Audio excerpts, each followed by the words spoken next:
दर्शकों, इस वक्त हमारे समक्ष है doctor Mohan Joshi sir. Sir, आप एक फैमिली फिजिशियन हो और सोशल एंड प्रिवेंटिव मेडिसिन में आप महारत हासिल है और आपका अक्षय क्लिनिक है।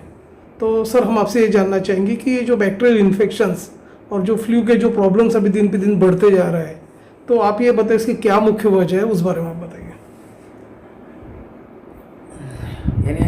यानी अभी के दिनों में जो अभी देखने में आया है, यानी विशेषतः कोविड के बाद ये यानी वायरल इन्फेक्शन और बैक्टीरियल इन्फेक्शन की मात्रा थोड़ी सी ज़्यादा यानी उसके पेशेंट ज़्यादा आते हैं।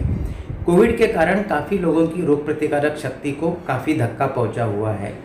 अब उसके बाद कोविड है या नहीं है, या कोविड यानी जाने के बाद में अभी फ़िलहाल में जो इन्फेक्शन देखे जाते हैं उसमें ये वायरल इन्फेक्शन थोड़े यानी उनकी मात्रा ज़्यादा होती है। बैक्टीरियल इन्फेक्शन अक्सर कम यानी देखे जाते हैं। ये जो वायरल इन्फेक्शन है, इसमें रोग प्रतिकारक शक्ति का यानी अभाव होना, या अपन यानी शहर में रहते हैं उसमें एयर पोल्यूशन, जो अपना यदि खान पान यदि हेल्दी नहीं है तो हेल्दी डाइट हम नहीं ले रहे हैं तो उसका एक कारण, यदि हम एक्सरसाइज करके अपनी रोग प्रतिकारक शक्ति को यदि ठीक नहीं रखते वो एक कारण, या यदि जो पेशेंट जिनको कोमॉर्बिडिटीज रहती है जैसे डायबिटीज़ है या कोई किडनी के यानी बीमारी है या कोई हार्ट का कोई वीकनेस है, ऐसे पेशेंट में भी ये वायरल और बैक्टीरियल इन्फेक्शन ज़्यादा देखने को मिलते हैं। अभी सर, ये भी देखा गया कि लाइफस्टाइल डिसऑर्डर बढ़ गया है, लोगों की सेडेंटरी लाइफस्टाइल हो गई है।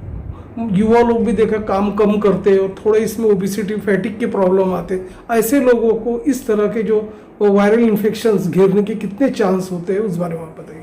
यदि हम हेल्दी लाइफस्टाइल है तो हमारी रोग प्रतिकारक शक्ति बहुत अच्छी रहती है।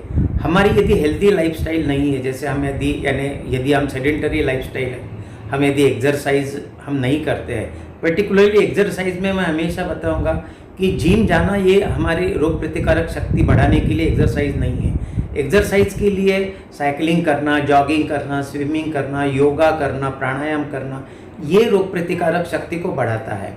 जिम में जाने वाले लोगों की मसल पावर और उसका टोनिंग जरूर होता है, मगर उसका फ़ायदा उतना रोग प्रतिकारक शक्ति में नहीं देखा जाता है।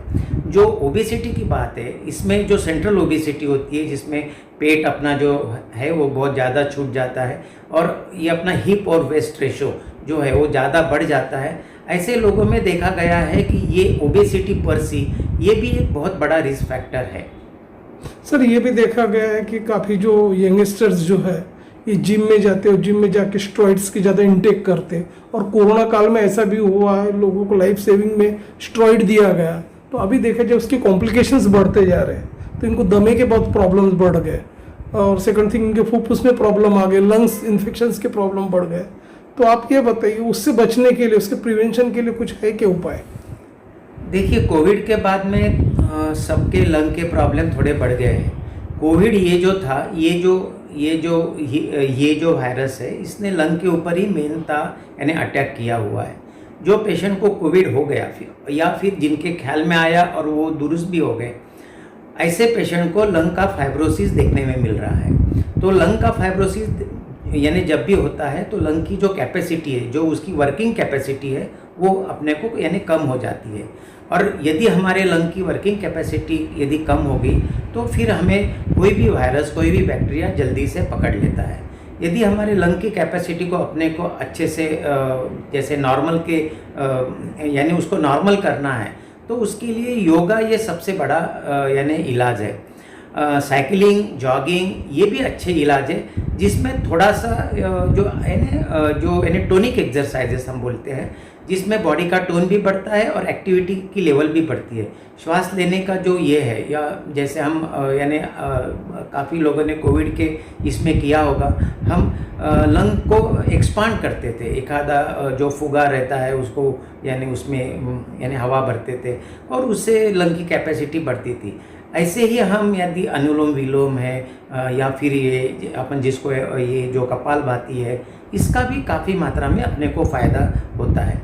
मगर जिस कारण लंग का फाइब्रोसिस बढ़ सकता है, ऐसे जो रिस्क फैक्टर्स है, पर्टिकुलरली यानी जो स्मोकिंग है, काफ़ी लोगों में देखा जाता है स्मोकिंग यानी करते हैं, या फिर जो एयर पोल्यूशन है, हम शहर में रहते हैं, एयर पोल्यूशन स्वाभाविकता होता है। जैसे नागपुर का सिटी है, नागपुर की सिटी के दोनों तीनों तरफ आप देख लीजिएगा MIDC है। MIDC में जो चिमनीज़ है उसमें से जो एयर पोल्यूशन की जो भी वो निकलता है, उसका जो यानी जो मात्रा है वो सब शहर के लोगों को ही मिलती है। तो उसके कारण भी अपने को जो हवा की शुद्धता है वो ठीक न होने से हमको ये लंग के और ये सब प्रॉब्लम्स तो ज़रूर होना है।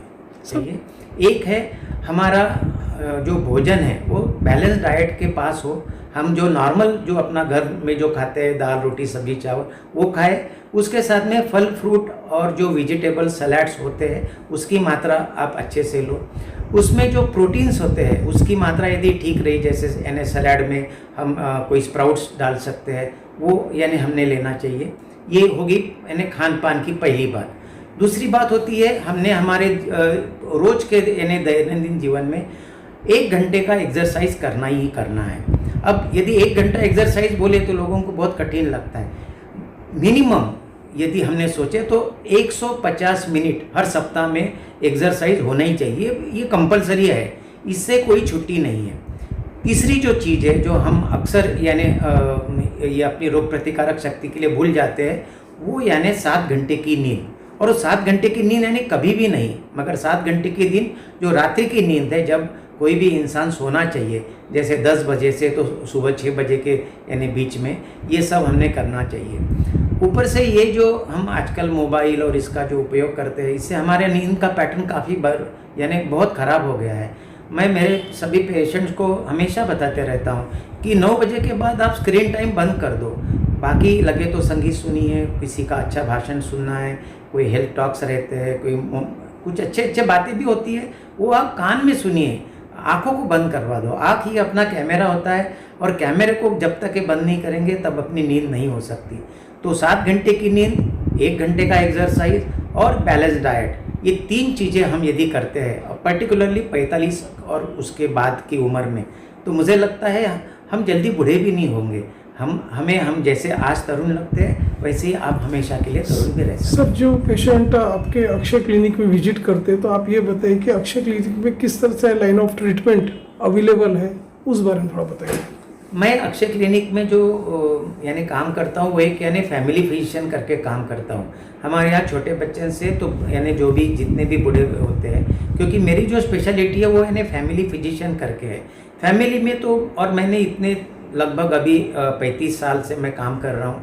35 साल में मेरी कई मैंने ये लक्ष्मी नगर, गोकुलपेट या ये जो अभी जो एरिया में हम काम करते हैं उसमें मेरी लगभग यानी 600-700 तो फैमिलीज़ है जो रेगुलरली मेरे पास आती है।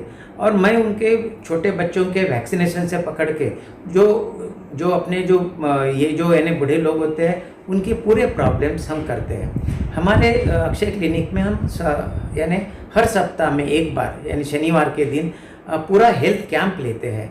ये हेल्थ कैंप में हम उनको जो भी इन्वेस्टिगेशंस होते हैं, जैसे किसी को शुगर देखना है, लिपिड्स देखना है, फिर अपना यानी थायराइड देखना है, जो भी इन्वेस्टिगेशंस होते हैं जो यानी रिस्क असेसमेंट के दृष्टि से महत्व के होते हैं, वो बहुत ही यानी कम पैसे में हम उनका यानी कर देते हैं। सर, आपने हमारे चैनल के साथ बातचीत की, अपना समय दिया।